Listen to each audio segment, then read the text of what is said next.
Oke, pada video kali ini kita akan belajar yang namanya route model binding.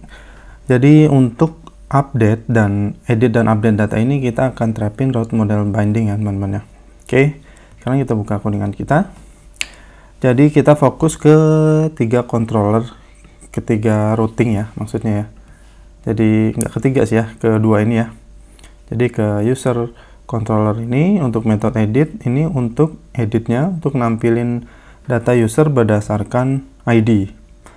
Kemudian ini untuk update-nya. Oke, ini kita buka controllernya ya. Oke, sebelumnya, jadi ini kita kirim parameter ID ke controller kita.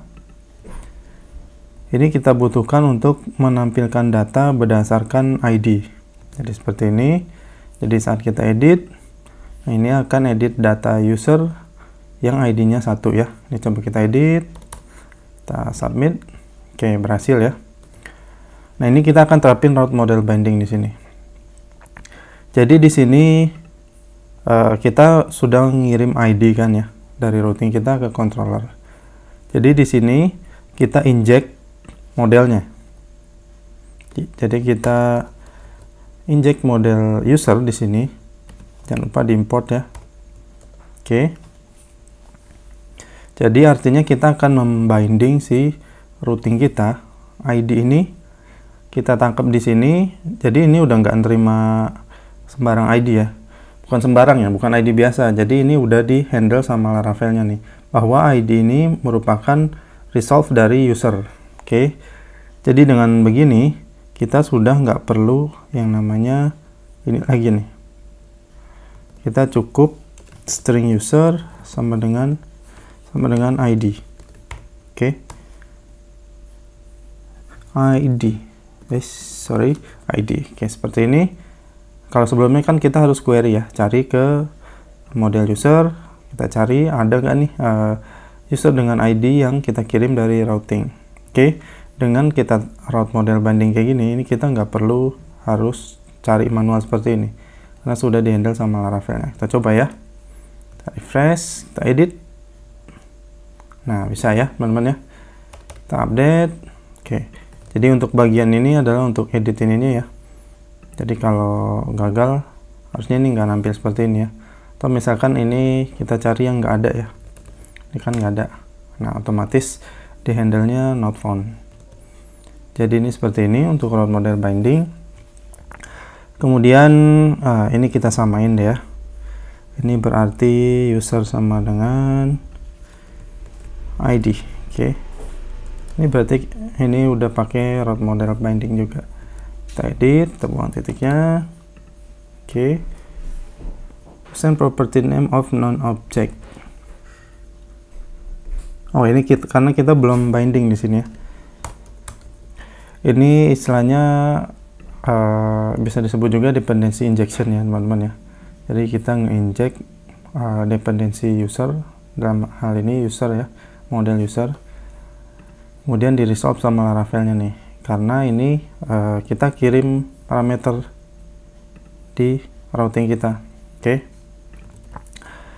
Kemudian oh ya, jadi ini kita lakukan secara implisit istilahnya ya. Jadi ini Laravelnya lakuin di balik layar. Ini kita bisa lakuin juga, kita tentuin benar-benar nih pakai model apa sih dia.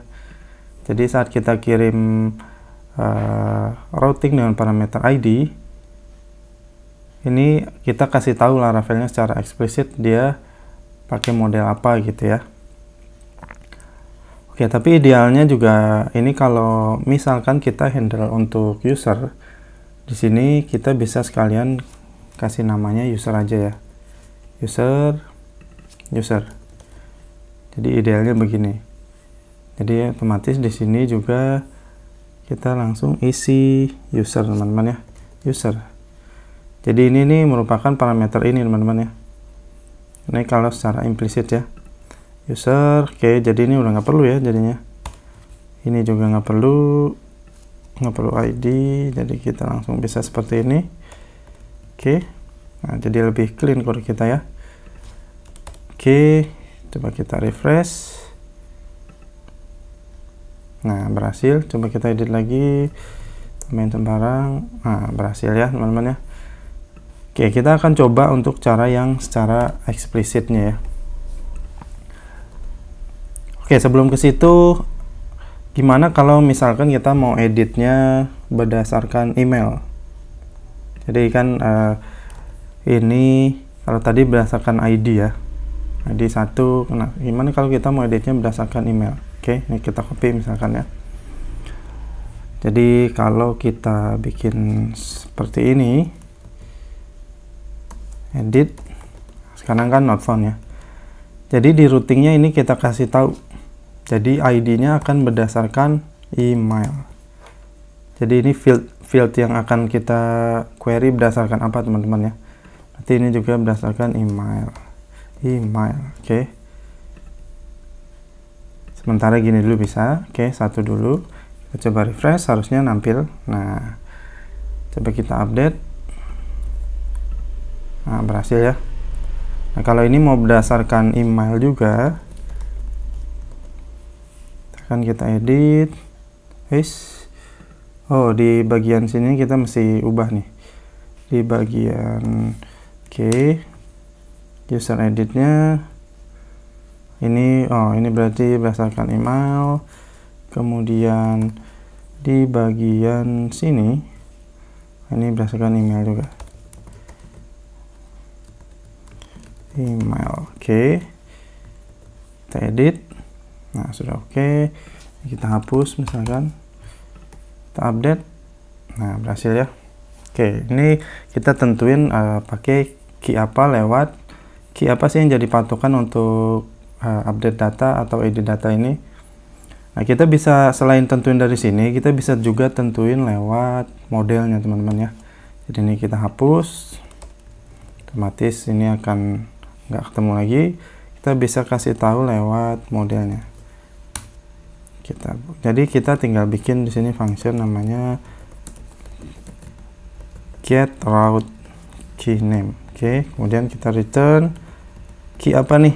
Nah, kita kan mau berdasarkan email ya. Jadi tinggal seperti ini aja. Kita refresh. Nah, sudah bisa lagi. Oke. Nah, selanjutnya kalau kita mau tentuin secara eksplisit gimana ya? Misalkan gini. Misalkan kalau ini kita ganti jadi data user ya. Oke, ini juga data user. Ini otomatis kan jadi nggak bisa ya. Nah, data user missing gitu ya.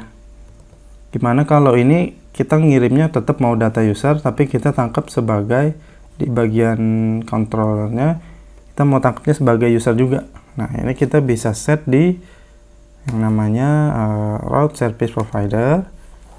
Jadi kita kasih tahu secara eksplisit di sini untuk route modelnya. Oke, route model dari data user tadi ya.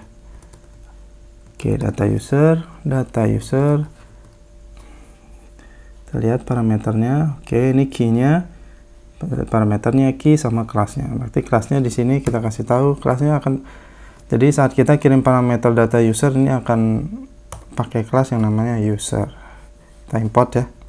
Oke. Kita pastiin ke import dulu. Oke, sudah berhasil ke import. Udah cukup seperti ini aja. User.2 class.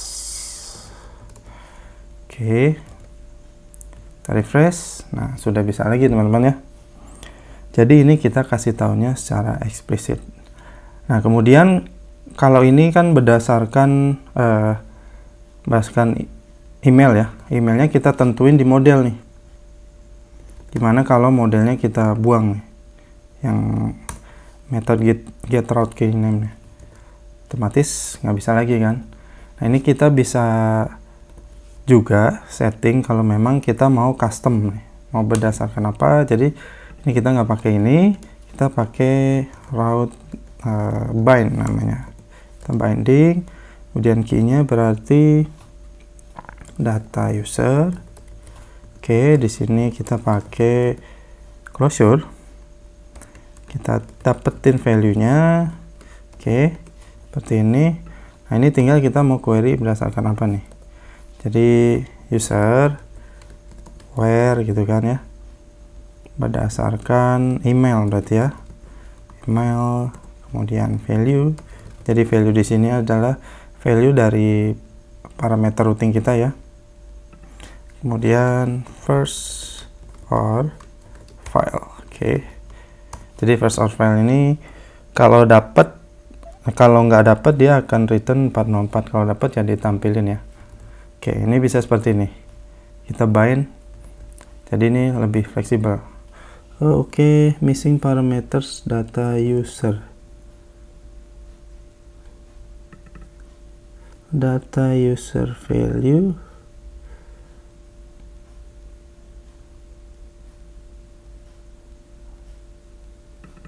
Data user, kita refresh. Kalau untuk di bind, coba kita rubah ini jadi user misalkan ya, user. Ini juga pakai user. Oke, kita refresh. Oh, not found. User well email.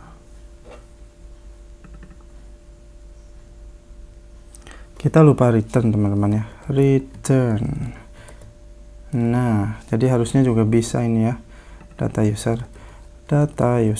Oke, kita balikin.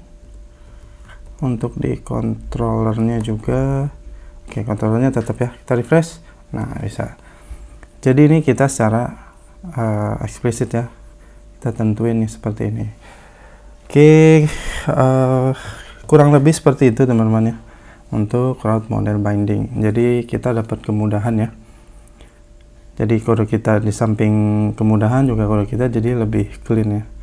Jadi ini kita sudah nggak perlu manual lagi untuk ngedapetin datanya. Oke, sekian teman-teman. Terima kasih yang sudah nonton.